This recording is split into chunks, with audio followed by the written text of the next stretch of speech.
Salut tout le monde et bienvenue au podcast Les vraies affaires zéro bullshit, ici Roch Chalette. Merci beaucoup d'être là, je l'apprécie énormément. Aujourd'hui, vendredi, méli-mélo de la semaine, plusieurs sujets, mais avant, je vous demande encore de partager le podcast, ça ferait bien notre affaire. Alors, premier sujet aujourd'hui, je veux revenir rapidement sur Michael Rousseau, le PDG d'Air Canada, qui a fait un fou de lui, qui a ri des Québécois, qui a vraiment torpillé nos institutions, qui est allé dire qu'on pouvait vivre à Montréal pendant 14 ans sans parler français. Ça met en lumière les difficultés du fait français à Montréal puis au Québec. Et toute la classe politique, tout le monde s'entend pour dire que ça n'a pas de bon sens, cette position-là. Moi, j'en veux à l'homme, mais j'en veux aussi au conseil d'administration qui a nommé un unilingue anglophone à la tête de cette entreprise où le siège social est à Montréal. Je vous redis ce que je vous ai dit hier. Allez écouter le podcast si vous voulez, mais le fédéral n'a aucune crédibilité lorsqu'il se montre offusqué de cela, considérant qu'ils ont nommé Mary Simon à la tête de l'État canadien comme gouverneur général et qu'on a laissé tomber un projet de loi pour, dans le fond, donner un peu plus de mordant à la loi sur les langues officielles. Puis on a décidé d'aller en élection par opportunisme plutôt que de faire passer ce projet de loi-là. En tout cas, le fédéral n'a pas beaucoup de crédibilité. Mais où j'en suis, moi, aujourd'hui, c'est que je suis encore plus fâché quand je constate que, tout comme moi, Michael Rousseau est un comptable professionnel. Il est un fellow, tout comme moi. Et même s'il travaille au Québec depuis 14 ans, ben, il est toujours membre de l'Ordre des comptables des CPA de l'Ontario. L'Ordre des CPA de l'Ontario et pas du Québec. Quand tu travailles au Québec, puis tu es un professionnel, à tout le moins, tu devrais essayer de respecter le fait que tu devrais être membre de l'ordre de ta province. C'est régi par une loi québécoise, c'est géré au Québec, l'ordre des CPA, c'est géré au Québec. Le code des professions, c'est un code québécois, c'est juridiction provinciale. Puis lui, il juge pas bon, pas utile d'avoir une reconnaissance d'un titre professionnel au Québec. Puis je comprends pourquoi. C'est parce que pour avoir un titre de professionnel au Québec, il faut avoir une maîtrise du français. Et il y a même un examen. Si tu n'as pas étudié en français, il y a un examen de 3 heures géré par l'Office québécois de la langue française, où tu sois capable de le lire, de l'écrire, de le comprendre, puis de le parler, de le parler, le français. Puis, évidemment, M. Rousseau n'est pas capable. Donc, même s'il travaille au Québec, il n'est pas membre de l'Ordre des CPA du Québec. Moi, c'est un autre gifle, une gifle de plus par rapport au mépris des institutions québécoises dont il a fait preuve hier, mercredi en fait. Eh bien, c'est une autre preuve de son mépris pour les institutions québécoises. Il est très bien capable de faire sa vie canadienne sans se soucier du Québec, puis de nos lois, puis de nos règles, puis de nos institutions. C'est encore pire. Alors, je voulais vous partager ça parce que moi, comme professionnel, comme son collègue, je trouve que c'est épouvantable. L'autre chose, évidemment, je veux revenir sur la grande nouvelle cette semaine qui n'en est pas vraiment une, la vaccination obligatoire du réseau de la santé, ça a fait pout. Le ministre Dubé a dû reculer parce qu'il ne pouvait pas se permettre de perdre 12 000 personnes encore non vaccinées, 14 000 personnes, les chiffres, c'est plus important, là. Ce que, par contre, je vois, c'est que, tout comme je le disais le 15 octobre, on a transféré, dans le fond, le pouvoir dans le main des syndiqués puis des syndicats. C'est eux autres qui mènent le réseau de la santé. Je suis encore incapable de comprendre comment on a des professionnels de la santé qui ne sont pas capables d'accepter de se faire vacciner alors que c'est reconnu mondialement. Ils prennent le réseau en otage, ils prennent les patients en otage, ils prennent les collègues en otage. Ça n'a aucun bon sens. Puis ma crainte, moi, ou ma grande déception, c'est de voir que, dans le fond, cette recommandation d'imposer la ligne dure aux employés de l'État, c'était recommandé par Horacio Arruda, la santé publique et son équipe, ce qui veut donc dire qu'ils n'ont pas évalué les conséquences d'une telle position de force. Ça veut dire que quand ils ont suggéré ça au gouvernement, ils n'ont pas évalué, oui, OK, mais si, mettons, ils ne le font pas, on fait quoi? Ça montre donc cette courte vue de la part de la santé publique. Et s'ils sont capables d'avoir une courte vue en santé publique pour ce sujet-là, combien d'autres sujets ont été escamotés? Et là, c'est le pire des deux mondes. Là, on recule, on perd le pouvoir le rapport de force. Le gouvernement perd le rapport de force. Puis on se ramasse avec une santé publique qui dit, c'est pas si pire que ça. Dans le fond, on va les tester 3 fois par semaine. Mais si c'est bon maintenant, comment ça fait qu'ils n'ont pas dit ça, puis on aurait sauvé toutes les chicanes, puis on aurait sauvé pas mal d'affaires il y a 2 mois de cela. Mais non, c'est pas ce qui est arrivé. Alors, est-ce qu'on a un réseau plus sécuritaire? Je ne le sais pas. Il semble dire que si on est testé 3 fois par semaine, c'est l'équivalent, ou à peu près l'équivalent du vaccin. Mais ça fait qu'on ne savait pas ça il y a 2 mois. Alors, dans le fond, tout le monde a de l'air fou, sauf ceux qui n'ont pas de l'air fou, c'est que ceux qui ont tenu tête, puis dans le fond, ils ont gagné leur pari. Quand même assez inquiétant de voir qu'on a du personnel de santé qui refuse de se faire vacciner en mettant maintenant à risque les patients, puis les collègues. On sait maintenant que le test va être fait sur les heures personnelles des employés, mais ça sera payé par tous les contribuables canadiens parce que le test physiquement est offert par le gouvernement du Canada, donc tous les contribuables. Mais la gestion de tout cela, là, faire le test, l'analyse en laboratoire, le résultat, etc., bien, ce sera nous autres, les contribuables, qui vont payer pour des récalcitrants du réseau de la santé. Une chance qu'il y en a juste 3 %, mais il y en a quand même 3 %. Ça en dit long là, sur la priorité de ce monde-là quand ils œuvrent dans le réseau de la santé. Tu sais, le serment d'office qu'ils doivent prêter aux ordres professionnels, là, ça en dit très long quand on regarde son nombril avant de regarder le nombril du patient. Ça en dit très, très long. Je veux vous parler aujourd'hui, on est le 5 novembre, évidemment les élections arrivent à grands pas, je y arrive dans une minute, mais hier marquait le 20e anniversaire de l'élection, si on veut, des conseils municipaux suite aux fusions municipales forcées. Alors Gatineau a été créé, le nouveau Gatineau a été créé il y a 20 ans par son conseil municipal. Yves Ducharme avait été élu maire il y a 20 ans hier. Et je veux revenir là-dessus parce que moi j'ai été pas mal impliqué là-dedans. C'était moi qui étais le porte-parole des libéraux, de l'opposition officielle en matière d'affaires municipales. On a fait toute une bataille rangée contre les fusions municipales forcées. C'est avec le mot « forcé » qu'on avait un enjeu. Si les citoyens de 2 municipalités décident de s'unir, moi, j'ai pas de problème qu'on les force sous de faux prétextes, et j'y arrive dans une minute. Là, j'avais des problèmes, et les Québécois avaient pas mal de problèmes avec ça. Et d'ailleurs, tu sais, c'était assez incompréhensible. On permet aux citoyens de s'opposer à un règlement d'emprunt d'1 million, qui empêche donc des travaux. On permet aux citoyens de s'opposer à des changements de zonage. On permet aux citoyens de s'exprimer pour une dérogation mineure parce que quelqu'un veut mettre sa cabane trop proche de la clôture. Fait que sur des picadilles, souvent, on permet un regard citoyen, puis presque un droit de veto aux citoyens, s'ils sont en nombre suffisant. Mais sur l'unification de 2 instances démocratiques, ben alors, on leur disait, toi ta gueule, ça n'avait pas grand bon sens. Et d'ailleurs, la ministre à l'époque, Louise Arel, mais vis-à-vis, à tous les jours, je lui demandais, pourquoi on fait ça? Partout dans le monde, là, il y avait des études qui prouvaient qu'il n'y avait pas beaucoup d'avantages à faire cela. Puis Louise Arel n'arrêtait pas de répéter des sottises, notamment que c'était pour coûter moins cher. L'expérience nous prouve que c'est pas vrai, là. Il n'y a pas d'économie d'échelle. Au contraire, on a harmonisé à la hausse toutes les conventions collectives, etc. On a de plus grosses structures. Pas l'économie de quelques élus qui a fait la job, puis d'une couple de directeurs généraux. Non, parce qu'on avait plus de directeurs généraux adjoints. Alors, il n'y a pas eu d'économie. Après ça, dans la loi, il y avait un plafond sur les augmentations de taxes, ce qui a été illusoire, éphémère. Les taxes n'ont pas arrêté d'augmenter. On n'a jamais payé autant de taxes.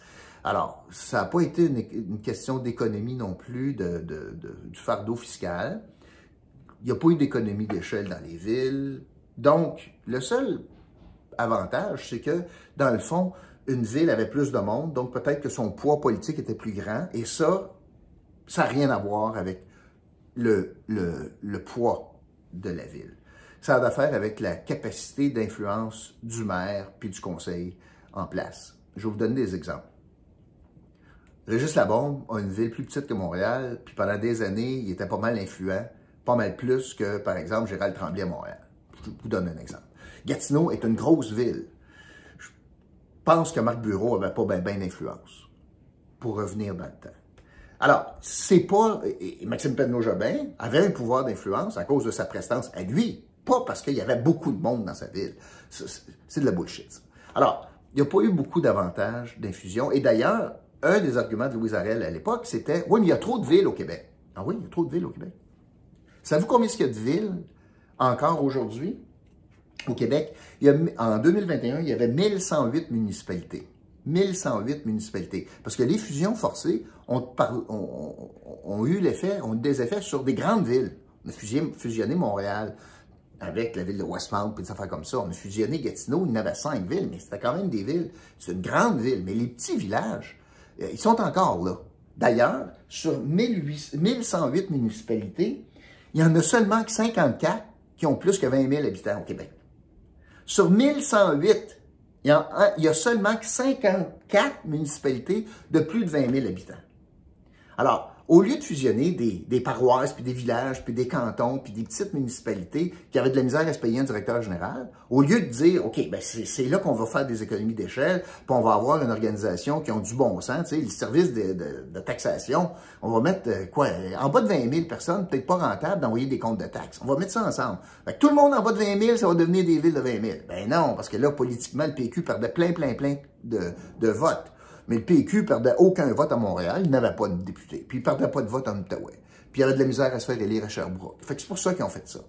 Puis rappelons-nous comment, en passant, là, il y a 54 villes de plus de 20 000, mais la moyenne au Québec, savez-vous combien il y a de monde par municipalité au Québec? La moyenne, 1108 municipalités, la moyenne, c'est 7672 citoyens par municipalité.